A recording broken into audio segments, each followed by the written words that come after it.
Nigeria's players claim to have been left stranded at an airport in Libya ahead of an Africa Cup of Nations qualifier. It's caused national governments to get involved, with one player saying it's like a hostage situation. Now, pictures have been posted online of the squad after their plane was unexpectedly diverted to an airport, which is still 3.5 hours away from where the game was scheduled to be played in Benghazi. Players were left at the remote location for over 12 hours last night with no food, drink or access to internet. The Nigerian Federation have denied giving unfavourable treatment to the Libyan delegation in the reverse fixture last week. Former Watford defender William Troost-Ekong is the captain of Nigeria and has posted online saying the squad intend on boycotting the game tomorrow night. He says, at this point, we have called for our Nigerian government to intervene and rescue us. As the captain, together with the team, we have decided that we will not play this game. CAF should look at the report and what is happening here. If they decide to allow this kind of behaviour, let them have the points. We will not accept to travel anywhere by road here, even with security. It's not safe. We can only imagine what the hotel or food would be like given to us if we continued. We respect ourselves and respect our opponents when they are our guests in Nigeria. Mistakes happen, but these things on purpose have nothing to do with international football. Well, Galatasaray striker Victor Osimhen is not in the squad, but has posted on Instagram saying, this attempt by the Libyan FA is no longer just a delay. It is an intentional tactic to weaken and ruin the morale of the players, and it's beginning to look more like a hostage situation. The safety and well-being of my teammates and all the team staff are the most important things right now. Our captain has said we won't play the match, and I fully support that, except if the game is taken to a neutral ground. My brothers and coaches must return home safely. We are not criminals or prisoners. Okay, so a lot to unpack here, and to help us make sense of all this is our man when it comes to AFCON qualifying, Mbizo Mzimane. Mbizo, thank you so much for joining us. First of all, how can you help us make sense of what just happened with the Nigerian national team? Well, gentlemen, it's really what we've been hearing about has certainly been a harrowing experience, and it's been one that's been very difficult to understand. A lot of contradicting information coming from a variety of sources. But what is clear is what you guys have just wrapped up for us there, which is a team that's been abandoned in an airport, locked gates, no food or water, no internet access even to contact their families. A situation in which Libyan officials at the airport were described as being aggressive and rude, not transparent at all, without people not understanding what is going on precisely. Although the president of the NFF did say that they expected some kind of harsh treatment on the basis of Libya's claims to have been treated in a similar fashion in Nigeria, but they had never expected anything of this sort, anything so grave. And so we're still trying to understand exactly what has happened, although CAF is now already involved with their own investigation via the disciplinary committee, and so we're waiting to hear more about what actions are taken moving forward. Yeah, and that sort of is the interesting question, is what comes next here, because you mentioned that there is sort of a reciprocation of treatment that maybe the Libyan players have received in the past.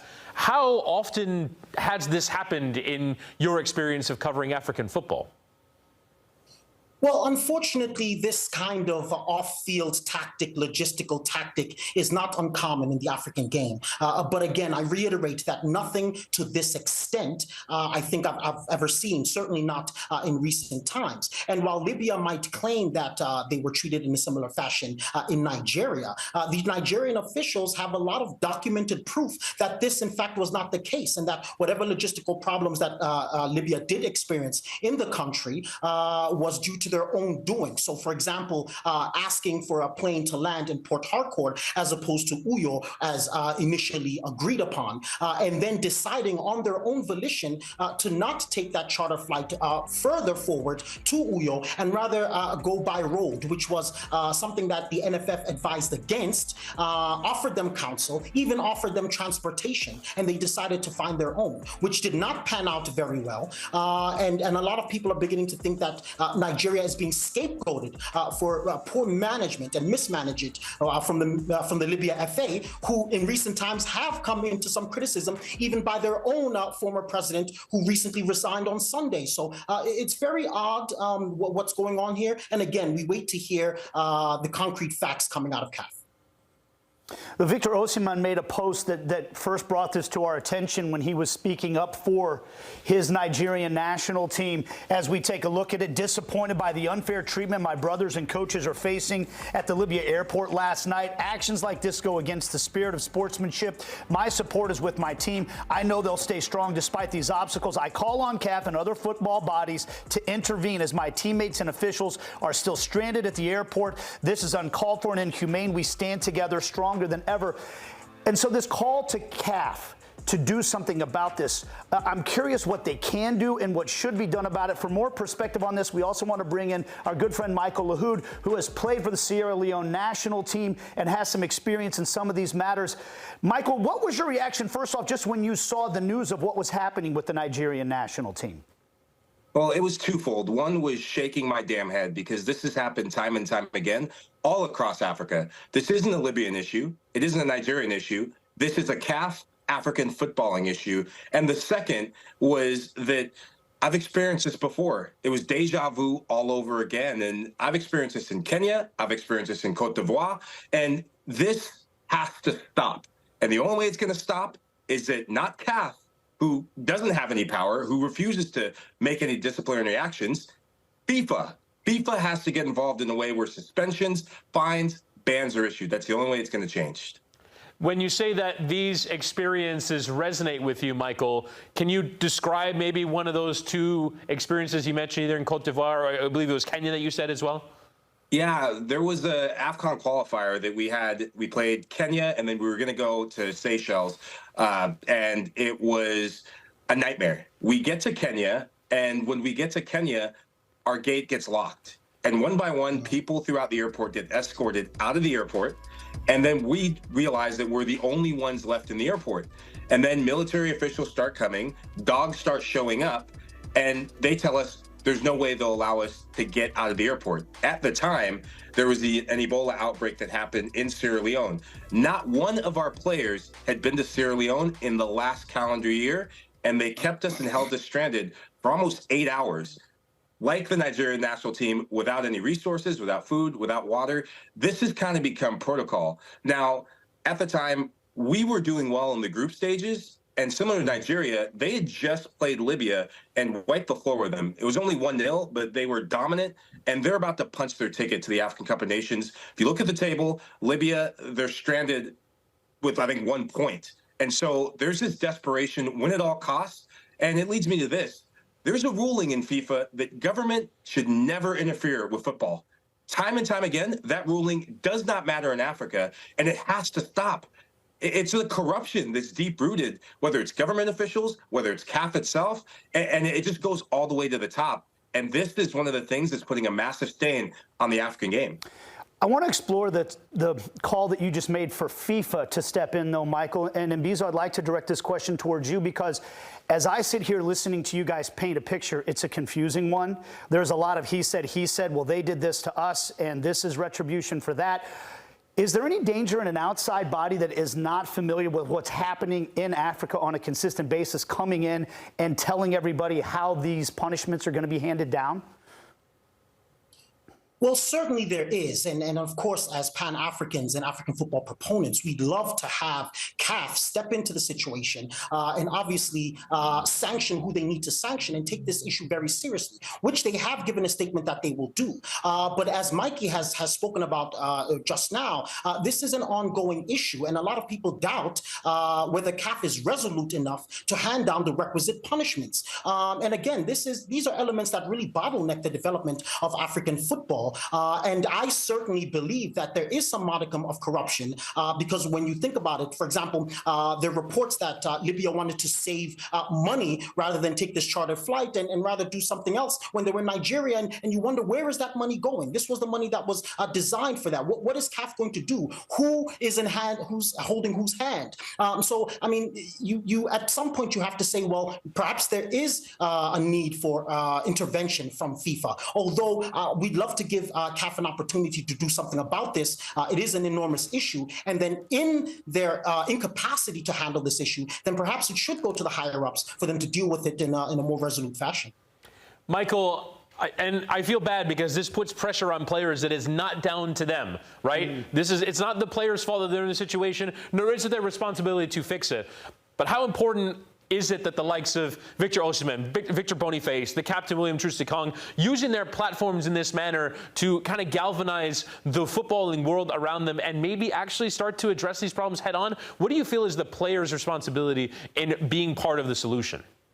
Well, this is the beauty of the age of social media, because as we've both said, this has been going on for a long time. I'm not talking about years, I'm talking about decades. This is a Pan-African issue that it runs right down to the root of African football. And so players like that and players throughout all of Africa that have experienced this, that live it, that I'm going to give you an insight into what goes on just beyond a match being postponed. So there's money on the line, whereas a player, you're leaving your club football, you're not insured by your federation, you're putting your body on the line for the hopes of winning and, yes, the national pride, but there's financial implications at stake where you're playing for bonuses that you only get when a match is played. So now these players have taken time away from club football, put their body on the line for one game, and stayed away from their families, their friends, and their club teams, and they're not going to get paid for it. And so there's financial implications of that. There's safety reasons. When you're stranded in the airport, you're not being fed, you're not being taken care of.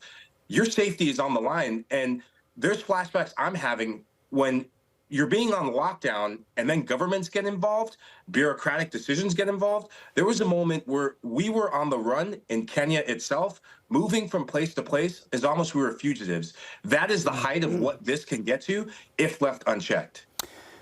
Certainly, we appreciate the perspective from both of you gentlemen on this issue, and it's good to see that these players have a platform, at least now through social media, to let people know about what's happening. Mr. Lahoud and Mbizo, thank you so much for joining us and giving us insight on this topic. We appreciate it. Thank you so much, Coach, for joining us on the show today. Let's have your thoughts of what the team and yourself passed through. Thanks for having me. It was actually a tough one. We left here since yesterday afternoon, and then we arrived in Libya at about 7:30, which is 8:30 local time.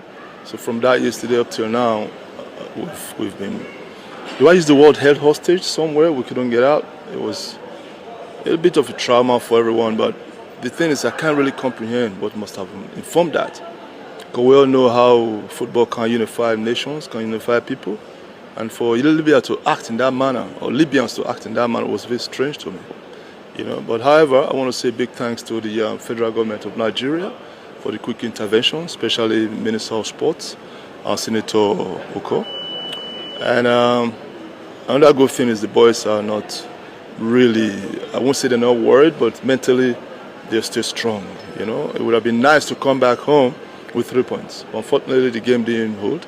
Of course, no game would have been played under such circumstances. But the good thing is we're back home, and also thank the Libyans for letting us go. Because it took a while, and I don't understand what happened. I can't comprehend, seriously.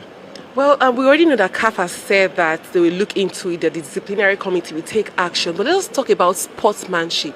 In sports, there's a term called sportsmanship where you treat your opponents in a fair way.